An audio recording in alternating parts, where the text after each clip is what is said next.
ಹೊರಗಡೆ ನೋಡುತ್ತಾ ಹಾಗೆ ತುಂಬಾ ಗಾಳಿ ಬೀಸುತ್ತಿರುತ್ತದೆ. ಅವನು ಮಳೆ ಬರುವ ಸಾಧ್ಯತೆ ಇದೆ. ಕಿಟಕಿನ ಮುಚ್ಚಕ್ಕೆ ಪ್ರಯತ್ನಿಸುತ್ತಾನೆ. ಹೀಗೆ ಆ ಮರದ ಕೆಳಗೆ ಒಂದು ನೆರಳು ಕಾಣಿಸುತ್ತದೆ. ಇಷ್ಟೊತ್ತು ರಾತ್ರಿಲಿ ಆ ಮರದ ಕೆಳಗಡೆ ಯಾರವ್ರೆ?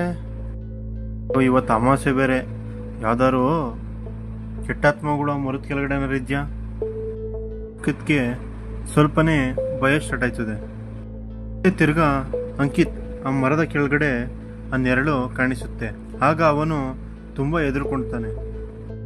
ರೂಮ್ನಲ್ಲಿರೋ ನೀರಜ್ನ ಕರೀತಾನೆ. ಆದರೆ ನೀರಜ್ ಯಾವ ಉತ್ತರನೂ ಕೊಡೋದಿಲ್ಲ.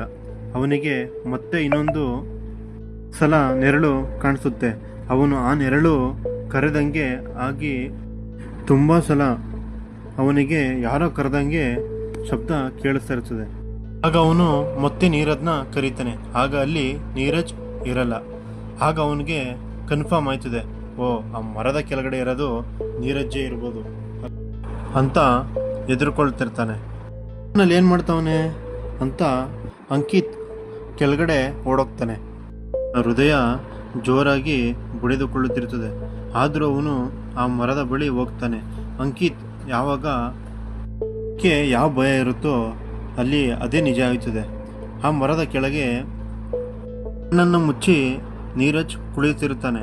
ಅವನ ಸುತ್ತ ಬಿಳಿ ಬಣ್ಣದ ವೃತ್ತ ಗೆರೆ ಇರುತ್ತೆ. ಅವನ ಮುಂದೆ ಓಮತ್ ಕುಂಡ ಇರುತ್ತೆ.